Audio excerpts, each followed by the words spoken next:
Hello, everybody. Welcome back to the Bitter Rivals Podcast, episode 55, powered by the Game Entertainment and Media. It is Easter Sunday, April the 17th. We are coming up on playoffs. We got about 7 games regular season left for the Leafs. I'm not sure where the Habs are at with that. I think we're at 6. 6, so okay.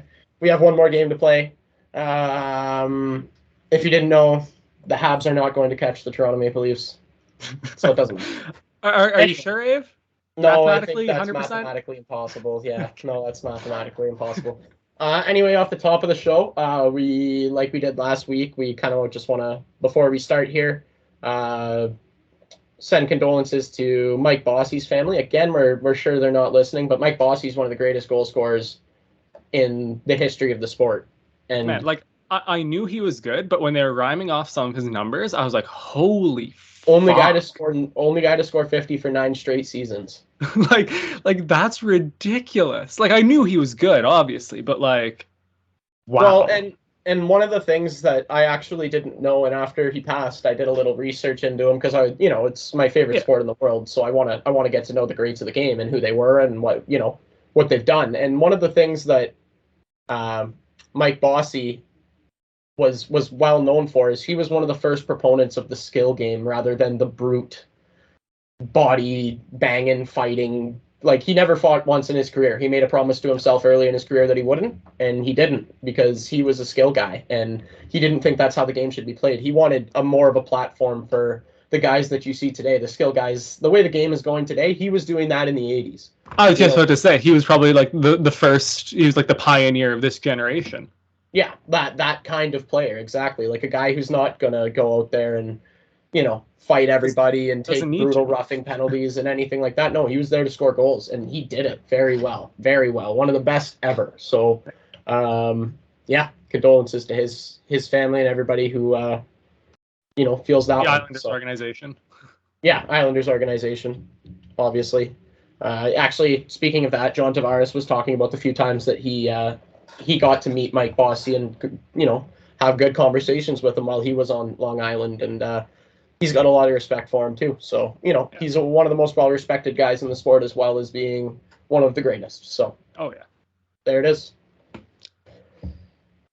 So, now that we've done that, we can get into a little bit of current NHL hockey here. So, you know how it is in Leafland. Leaf fans lose their mind over things. Like people are losing their mind because we won a game last night, but we had to go to overtime against the Senators, Ottawa. Right? Yeah, and I was like, who cares? We beat them. Austin Matthews. Like the Sens are like a half-assed little team too, right? Like they're not totally dog shit. Oh, they're an NHL team. They're in the NHL. But anyway, it was a good game. I was at dinner for a lot of it, and also the Raptors were playing last night, their first playoff game, so I did miss the first 2 periods. I watched the third, and I don't know, I thought it was a game that they probably don't want to be in that situation. They don't want to have to come from behind against Ottawa, but I mean, they did, and they won, so I don't really know. Like, I don't know. It seems like to complain about that is just, like, what's the point of complaining about that? Like nitpicking, yeah. Yeah, you know what I mean? I don't know. Yeah, actually, I was having a conversation with one of my girlfriend's family members, and they were saying, like, it was the classic Marner argument, where he said, he's like, I think if you take that guy off of our team, I don't think you even miss him. He's like, how many games do you think... He actually said to me, he's like, how many games do you think Mitch Marner wins for us every year? Like, how many more games do we win because we have Mitch Marner? And I was like, okay, so...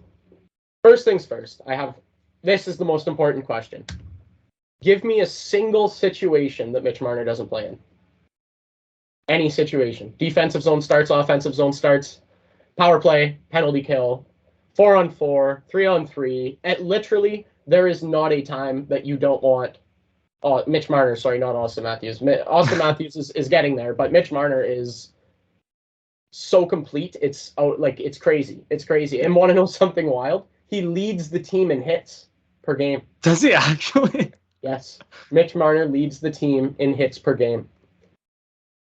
I'd have thought that'd have been like a Bunting probably, or someone like that. Labushkin, honestly, is kind of who I thought it was going to be. Well, he hasn't been there long enough, you know what I mean? But that's why it's hits per game. That's why I say hits per game. Then I figured it probably would have been like a Labushkin, a fucking Austin. Yeah, one of those guys. Like even Brody, Hall, like. No, it's Mitch Marner. Yeah, but again, it was really ironic because not that Mitch Marner won us completely by himself that game, but if we don't have Mitch Marner, we don't win that game last night. Well, my biggest thing with the getting rid of Marner is like it depends who you replace him with, because you're not just getting rid of him and like moving on. Like you're obviously replacing him. I don't like. I really think fans underappreciate him. Did you know he has the most points in the league since the All-Star break? Like more than anybody in the league. I feel like I heard that stat get thrown out at some point recently. Yes. So. And like I'm not like surprised by that. You know what I mean? Like I would assume he would be up there. Yeah, he's just to me he's unreplaceable. Like there's one guy on the team that is less replaceable than him, and we all know who that is. Yeah. But those two need to remain Toronto Maple Leafs for as long as management can possibly keep them. There's those are two superstars. Those are two top 5 players in the National Hockey League right now. Oh yeah. Right now. Maybe not like overall when you look at things from a larger scope, but I'm talking playing right now. Those like Matthews and Marner are 2 of the top 5 players in the league. I don't think that's even up for discussion. I would find it very hard to argue that. Like that's unanimous, I think. Anyway. Yeah, so I think that now that Auston Matthews, has gone 3 games without scoring a goal, which is like the first time he's done that since November. Now a little bit of the spotlights, I can talk about Mitch. You know what I mean? I can hype him up because Austin's not that he's cooled off. And to be honest with you, great. Don't score another goal for the next 7 games, but score 12 in the first playoff series, and nobody's going to care what you did for the last 7 games. You know what I mean? Well, I mean, how many goals is he on? 58. Yeah, hit 60 and nobody gives a fuck. Hit 60 and then turn it on in the playoffs and nobody cares. So, but anyway, moral of the story is we get the opportunity to talk about the other superstar on this team, and that's Mitch Marner. So, not that he's underappreciated because, that's a lot of money. Almost $11 million isn't underappreciated, but I think he's not fully appreciated. I feel like would probably be the better way to put it. Yeah, and you know what? It's really good for him to have a teammate like Auston Matthews so he can fly under the radar. Yeah. And still be putting up historic point numbers. Like, you know what I mean? Anyway, Mark Giordano had a great game last night. Goal to assist, overtime winner. Huge game from him. And I think he's already solidified himself as probably the best deadline pickup in the past decade for the Toronto Maple Leafs. For the Leafs for sure, yeah. But yeah, not like in the league. No, like. Well, no.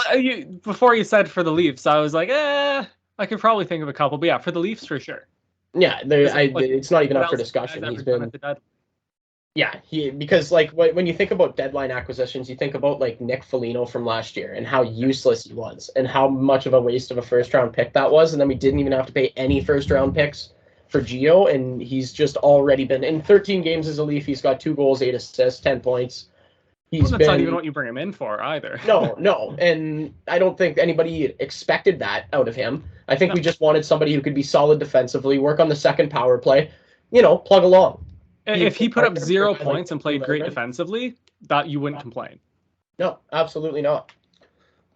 So yeah, that was fantastic to see him have a good game. He had a great analytic game too from advanced analysis or advanced analytics. Like he was like 70 X goals for. Like it was outrageous. Like just he had a game. Yeah. Anyway, so yeah, what happened in Habland this week? I think you might have a little return, second coming that you might want to talk about. Well, yeah. So let's start with the rest of the week because, we went 0 for 4 this week. Lost to the Jets, Jackets, Islanders, and Caps. There's a couple, all right games in there. Lost to the Jets and the Islanders specifically, were very good hockey games. We got goalied in both of them by Hellebuck and Sorokin. Actually, I did see. Yeah, I did. I was there. Yeah, we watched a bit of that Habs game. Yeah. And yeah, Sorokin played really fucking well. Like, if you're gonna put up 45 shots on a guy and he's gonna have a shutout, like fuck. Like there's not much more you can do there. He had some fucking 10 bell saves. Like you can't hold that one against the team. The loss to the Jackets and to the Capitals were both not great.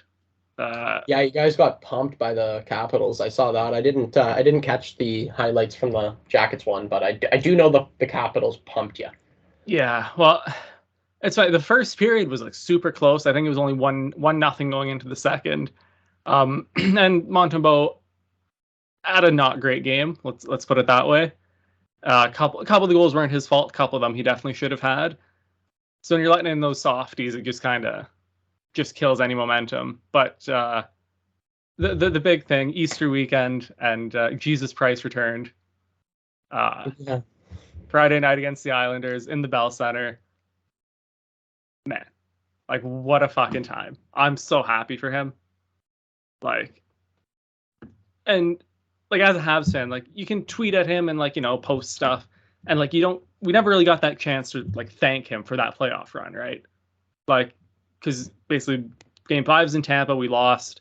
That was the last time we saw him on the ice until Friday night, 282 days.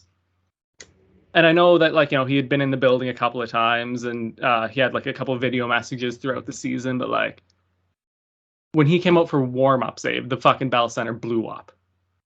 Like 20,000 on their feet, cheering, chanting Carey Price's name for the entire warm-up. Like, yeah, it was great. It was great for him. It was great for the fans, for everyone. It was fucking awesome. Yeah. Yeah, hockey's a better place when Carey Price is playing. Honestly, is a goalie, right? Like I can't think of very many times I've seen like Leafs fans, Bruins fans, like anyone going like, yeah, it's like great to see Carey Price in net. Yeah, no, he's a very widely respected guy, and it's not because the team he plays for or anything like that. It's his conduct on and off the ice. Like he is like an A+ human. Yeah, absolutely. Yeah. And absolutely. It was really nice to see. So after the game, typically when team loses, they just like go to the room, right? But all the boys came out, gave him a hug. A couple of the Islanders stayed on the ice and gave him a salute. Even last night's game against the Capitals, Lars Eller, former Hab, came over and warm up, gave him a hug. And at the end of the game, Ovi gave him a high five. So, it's nice to see that he's getting that love. He gets that respect, right? He's one of the, like, he's probably the greatest goaltender of these guys that you're talking about, the Ovechkins, the Lars Ellers, like these guys' generation. Yeah. When they talk about the goalie from that era, it's always going to be Carey Price. Well, man, like, when they do that player poll every year, mm-hmm. And one of the questions is Game 7 of the Stanley Cup Final, who do you want in your net? And like for the last like decade, Carey Price has dominated that. And that's not fucking the analytics people and the commentators. This is the players, the guys who are playing the games, saying Carey Price is, the goalie. Yeah, I've said it a million times on this show that he is the best Hab I will ever see play for us. I've accepted that. It's going to be that way. There's going to be no greater Hab that I see. So I'm so happy that he's back. 17 saves and 19 shots. Both of the goals he really didn't stand a chance. One was a 3-on-0, and he almost fucking got it too with the welcome fucking back, Carey. Swinging the glove behind his back, almost got it. But welcome back. Pretty much. But yeah, other than that, just a couple things. So Jake Allen and Justin Barron are both, I'm going to say, out for the season in quotations. We only got 6 games left. Yeah. But yeah, it's just honestly with Carey Price back, I don't care what else happens for the rest of the season. I'm happy with that. That's the dub for the year for me. Carey Price playing hockey again. Yeah, that's and even if it is, because a lot of the rumors are that he's just playing games so that they can audition him for some sort of, to facilitate some sort of trade. Yeah. So not to break Habs fans' hearts, but that might be what happens here. The thing with that, and I've said it before, if he wants to leave to win a cup, won't hold that against him. He has earned that. Over the last 15 years, he's got the most games played as a Habs goalie, most wins. I think he's second or third in most shutouts. Like, if he wants to go win a cup, that's fine. Yeah. But the thing to remember is that he has a full no move. So it doesn't matter if management wants to trade him, if other teams want him. If he doesn't want to leave Montreal, he won't leave. Which is, which is nice. I hope he doesn't. Obviously, right? He's like, you never want to see that guy in another uniform. I never want to see Austin Matthews wearing another uniform. Same thing, right? Not like they could wear international jerseys and that's it. Nothing else. Yeah, exactly. Yeah. Exactly. But yeah, I'm just super happy that Carey Price is back. Yeah, and like I said, I think the hockey's just a better place when Carey Price is around. Yeah, well, I mean, we want to see the best players play, and that's, Yeah. Speaking of the best players not playing, Evgeny Malkin suspended 4 games for a cross check to the face. Yeah. Yeah. Go ahead. I would say just not a good look for him, really. I don't really know what he was thinking there, to be honest with you. I'm looking up right now to see if he had any history. He's had a couple, I think. Maybe not for cross checks, but he's been suspended a couple times. Yeah. So here we go. Okay, so it's only his second suspension after a one game suspension for high sticking back in 2019. Really? I thought he had a couple. No. So, well, maybe that's the only one on his record, because you know how the NHL Department of Player Safety is they don't they expunge your record after so many years? Like, isn't that? I think that's part of the CBA. Yeah, it's after a certain amount of years, you're no longer a repeat offender. It's like 700 days or something stupid like that. Yeah. So it's whatever, but anyway, yeah, no, that was brutal. I don't know what the hell he was thinking there, to be honest with you. That was he knocked out a bunch of teeth. Bloodied Borowiecki up. Yeah, him. Knocked out a bunch of teeth. He was leaking all over the ice there. It was not a good look. Ugly scene for sure. So my question for you, Dave, is Malkin should have got blank games for that. I think 4 is probably fair. And that's even with them, that's using the Matthews one as precedent. Because if Matthews is getting 2 games for, I think we can conclude that Matthews wasn't intentionally trying to hit him in the neck or head area. He was trying to cross-check him with the shoulder and it rode up, right? I think we can come to that conclusion.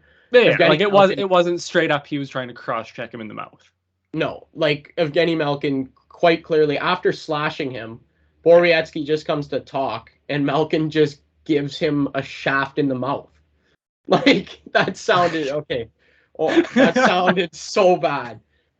But that's what it was. It was the cross check right in the chicklets. It was absolutely it was crazy. And Borowiecki, who's a very tough guy, was very clearly in pain. Oh yeah. Oh fuck, you get a bunch of your teeth knocked out like that and you're bleeding like that. Yeah, I'd be fucking pissed off too. Yeah, it was crazy. Crazy. Anyway. I think just is 2 games the difference between no injury to Dahlin and getting a bunch of teeth knocked out? I don't think so. I would have probably lent a little more, maybe 5, 6. Just, I just don't think. I think it's less the injury that makes it more, and I think it's more the fact that it was quite clearly intent to hit the guy in the face. Very clearly intent to hit him in the face. Matthews, I'm literally watching it on a loop right now on another screen here, and he's just. I am going to cross-check you in mouth, and then bang. Exactly. Yeah. And it's just I don't think, I look at Matthews because we've agreed that we think the 2 is probably fair for Matthews if the standard is that, Yeah. And just I look at that and I'm like, that's not 2 times as bad as Matthews. That is significantly worse than what Austin Matthews did. Yeah, and you're right. The injury definitely plays a factor. Dahlin was not hurt at all, and then yeah. So I think the 4 was fair. I think the 4 was fair. You're going a little higher. What are you gonna go? I don't hate 4, but I if I'm in charge, that probably would have been 5, maybe 6. I don't know if what's his face was hurt long term after that, Borowiecki there, but if he was out, if he missed a couple games because of whatever it was, broken jaw, or, whatever injury, like, then I definitely could have seen 6. But like I said, I don't hate 4. Yeah, no, I can agree with that. And then we're going to keep it on discipline one more time for Ryan Hartman. Okay, so what should his penalty have been? Yeah. I don't think. I think that it's so funny that he was penalized for that, to be honest with you. Like I understand why he was. Like, I get it. Go ahead, explain the situation, because you got a great, like, you get it. Okay, so Evander Kane, and so I'm pretty sure what happened was Evander Kane went after Kaprizov in an Yes. Edmonton, Minnesota game, and then after that, Hartman, there was a scrum in front of the bench. Hartman and Kane come out of it. The linesmen separate them. They're barking at each other. You can clearly say and hear over the microphones in the stadium Ryan Hartman say to Ryan Kane, and I quote, "Fuck you. Fuck you." And then, and everything's all good, right? Like, everything's all good. Yeah, and the scrum's getting broken up. It's nothing. Yeah, they're getting taken to the box by the linesman. And then Ryan Hartman gives him one of these. He flips him the old bird. He sticks his middle finger upright in the direction of Kane. And what's the funny part to me, honest to God, is the linesman was so much more concerned about the bird flipping than the men beating the absolute piss out of each other beforehand. Well, I think with that, it's just... It was hilarious. Like, because it was hilarious to me. Like, just the hypocrisy. Like, I think when I look at the lines are doing it, it's more of a, hey, like, don't get yourself in trouble. You know what I mean? Like, this doesn't need to be any more than what it is. That's how I saw it, anyways. But yeah, it is fucking hilarious. The linesman kind of bug out, just shit, and fucking swat. Oh no, you can't do that. Like, you can punch each other in the face, but don't stick your finger up. Like, and like the thing is like, literally, I forget what game it was, but I was watching one of the Leaf games, and I swear to God, they had a microphone that was like placed in the wrong position somewhere, and I heard about 80 players, like at least 20 times a period. I swear to God, just fuck. It was like, man. So you can hear it. You can hear it all you want. Like, even the commentator, when they're in between the benches, you can pick up guys talking from the benches back and forth, and you can hear it. It's fine to hear. They're not asking each other their plans for the summer. Like, they're not fucking sorting things out, or family barbecues and things, like.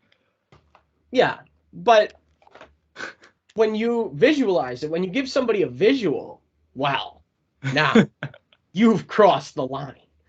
Like, I don't know. It's so hypocritical and ridiculous to me. Like, I don't know. Yeah. So he was fined what, $5,000? Been given a stern mute. Hey man, you probably shouldn't do that. And that's that. Yeah. Like, I absolutely understand him getting fined, though, just, for the optics. Yeah. But yeah, fucking hilarious.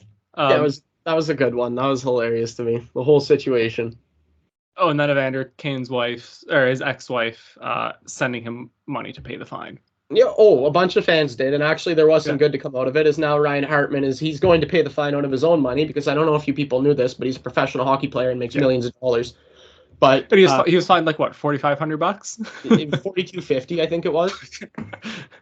And anyway, so yeah, a bunch of fans sent him all this money, but he took the money that all the fans sent him and donated it to I think it was Minnesota Children, which is charity. I believe so, yeah.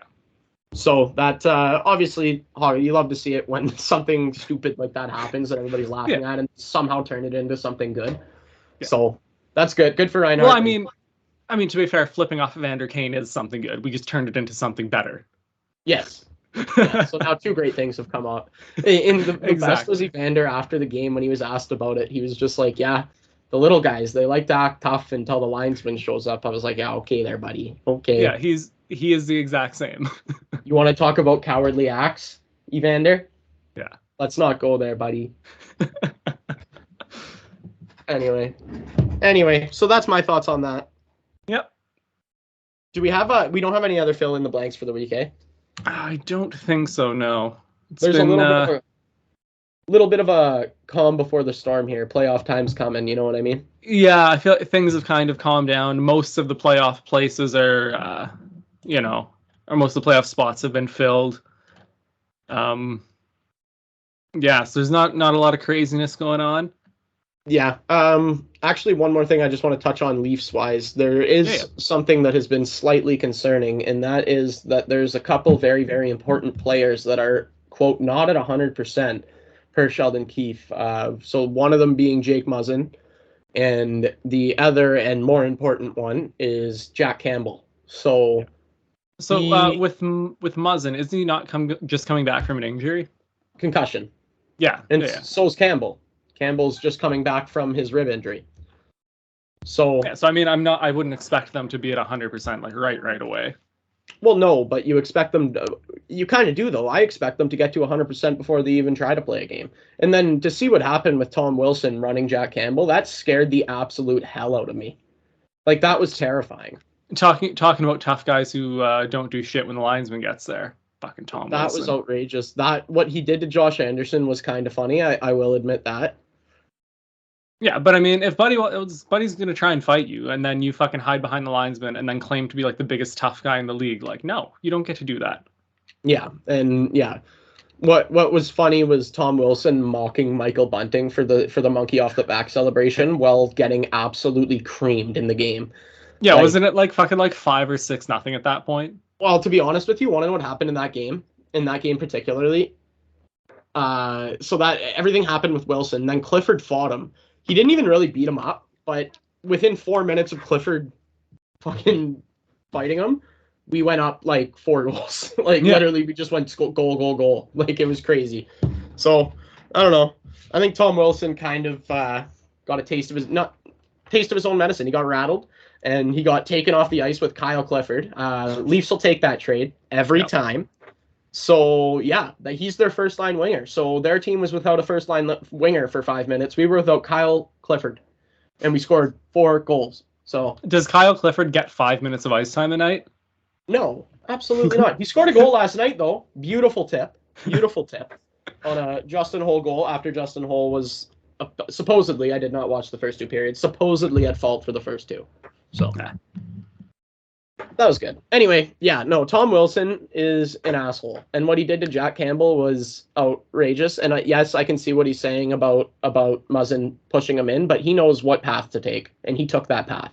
Yeah. Like that, he could have chosen to go outside Muzzin. He had him beat both ways. So he could have chosen to go outside. He chose to go inside because he knew the goaltender was there. And that's my opinion. I think he knew what he was doing. No, 100%. 100%. He knows exactly what he's doing there. Yeah. Anyway. Yeah. So that's my thought on Tom Wilson. Yeah. Sorry. So we got distracted from Campbell and Muzzin coming back and not being 100%. Oh, sorry about that. No, it's all good.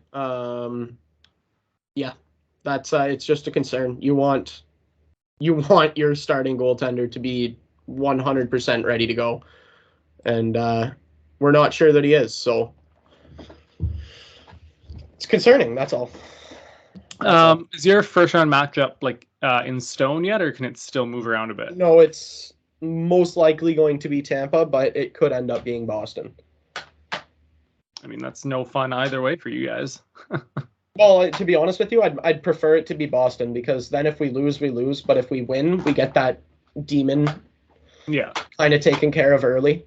And 2 things. First of all, I don't believe that Tampa is as scary as everybody thinks they are this year.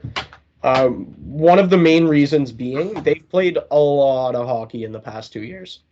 Yeah. Like the most hockey out of everybody in the league. So, yeah, I obviously, and I know exactly what you're thinking right now. The Vasilevsky can just take a series, right? So I'm just going to go from last year's playoffs. When Andre Vasilevsky lost the game, the following game he put out a shutout the entire playoffs. Every time. That's kind of what lose one, drop a shutout. Lose one, drop a shutout.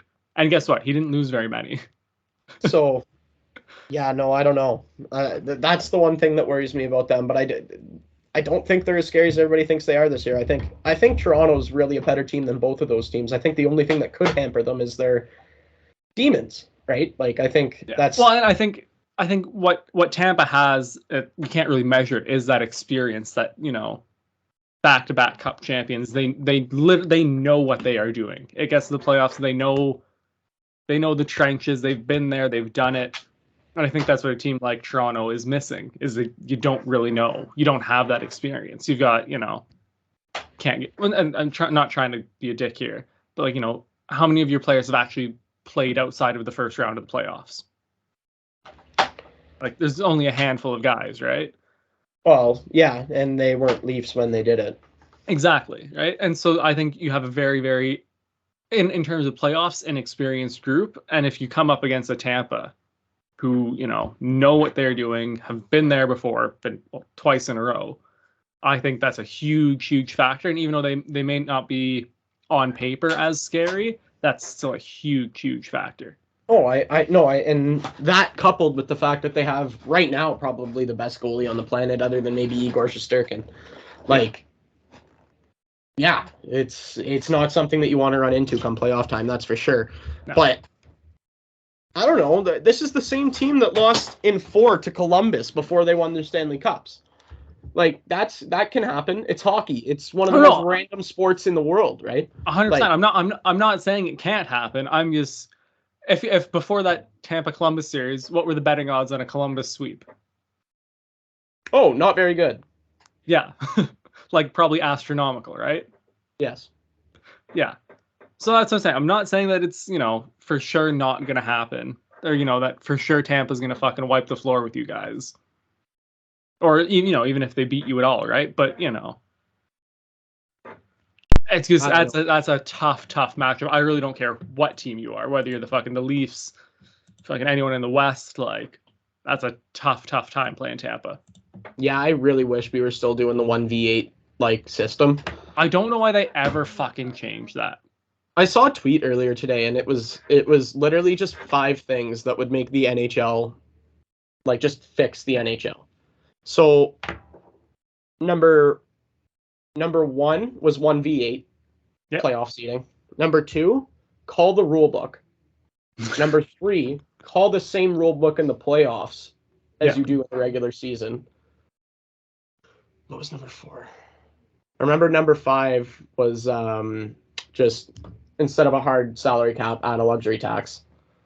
I forgot I don't understand enough of that to really say, but it allows higher market teams to spend more money. Like, that's what it is. It would allow the Montreal Canadiens, the New York Rangers, Toronto Maple Leafs to spend more money, and in turn, for having so much better of a team than, the Arizona Coyotes, the Ottawa Senators, they would be paying those teams a luxury tax.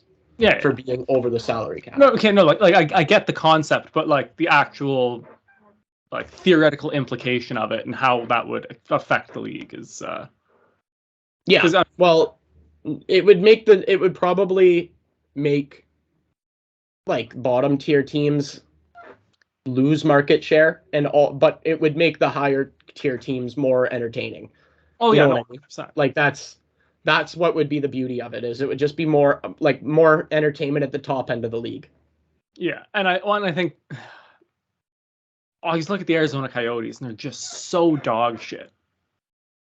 And like, how about that game last night? Okay. They were up 1-0. They lost 9-1. Inside 30 seconds, they went 1-0 up on the Flames. They go into the intermission up 1-0. Like, literally, like, Sportsnet's coming back to the feed to start the second period. I'm like, okay, I'm just going to take a quick piss. Go to the bathroom, take a piss. I come back, and the Flames are celebrating a goal. I'm like, oh, great, tie game. They, like, cut back to the thing. That's 4-1. I was like, okay. Yeah. What the fuck? I have a similar story about last night's game. So, after watching the Leaf game and the end of the UFC fights, I came inside, and I was, like, just sitting here. I was like, okay, I put on that game. I saw the score was 6-1 at that point, and I was like, okay, I'm going to watch something else. This isn't very entertaining. Calgary's just wiping the floor with them. So then I go to check if anything else is on. There's nothing else on the TV. No. So I'm like, okay, whatever. Check in. They're celebrating their 7-1 goal. Within 5 minutes, 9-1. Fans are chanting, we want 10. I was like, what? And that was after you told me the story about the 4-1. You go to take a piss, you come back, and it's 4-1, and you're like, what? And then that happened later in the game, and I was like, what is going on? Like, yeah. Okay. And that's things. Like I look at a team like Arizona, who are, they actively tried to get Shea Weber's contract from us at the trade deadline, that they could continue to fucking not pay people. They're basically trying to get the lowest possible payroll, and so by having Shea Weber on their fucking thing, they have to pay less. That's great. And that's where I'm like, this is with a hard cap. They're trying to do that. Like if you added like luxury tax, I don't know how that affects. So I understand how it affects kind of the top end teams. Those bottom end teams, like, is Arizona just going to end up fielding a fucking ECHL team? Well, like, to be entirely honest with you, Arizona needs to be relocated, and that's a conversation for another day. We could do 2 hours on that, Eve. But like, it's quite clearly been a failure since the beginning of its inception. Yeah. Like, I think I just used a double negative or whatever. The beginning of its inception. I think it's just since its inception, isn't it? Yeah. The beginning part isn't needed, but whatever. Is totally we'll allow it. Anyway, we'll pass it this time. Anyway, yeah, no, they just need to be relocated. They I don't even think that's got to be up for discussion. Like, they gotta go. They gotta go. Nobody even in Arizona wants them there. No. Like, the only person who wants them there is Gary Bettman. Yeah. It's just, and like, I get that, because I understand the point of having them there and trying to grow that market, because you get guys like Austin Matthews, right? Like, It is a great thing to have these different markets, but that market just doesn't work. It just doesn't. No, it doesn't. You're right. Anyway, yeah, that's one we should probably plan and like actually have like a good conversation about one time. Yeah, we can have an off-season conversation about why that team needs to be relocated.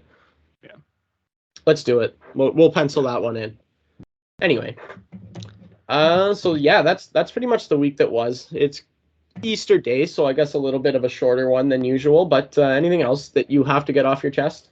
Not particularly. The Habs this week have the Minnesota Wild at home on Tuesday, the Flyers at home on Thursday, and are at the Senators on Saturday.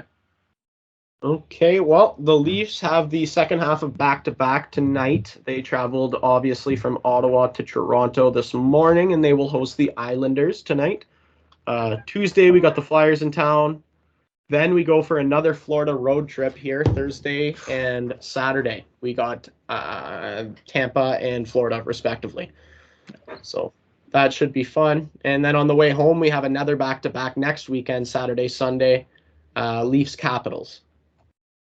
The Canadians have a back-to-back this weekend. We got the Senators Saturday night and then the Bruins Sunday night. And then after that, we play the Rangers and we finish off the season at home to the Panthers. All right. Well, can't wait for playoff time. I'm sure you can. You know what? I'm excited for these playoffs. It's like, as a neutral, it's kind of nice when you get to have a horse in the race. Yeah, when you just get to enjoy it, because we've been over this a few times. Like, that playoff run was fucking like super, super stressful. Like, that was a really, really fun and equally awful time. Yeah. So it's going to be nice to just kind of sit back and just enjoy these playoffs for what they are and not have any emotional investment in it.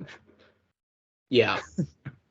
Want to know what I think is like crazy? Like, just thinking about it now. Calgary wasn't a playoff team last year, and the Habs were. Yeah, but Calgary was like kind of not good last year.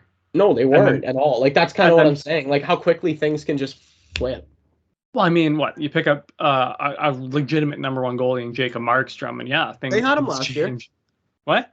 Did they not have him last year? I thought. Oh, they might have. I think they had him last year. Shit, they did, yeah, because Vancouver lost to Foley and him. Yeah, because they decided they didn't want to fucking talk to them.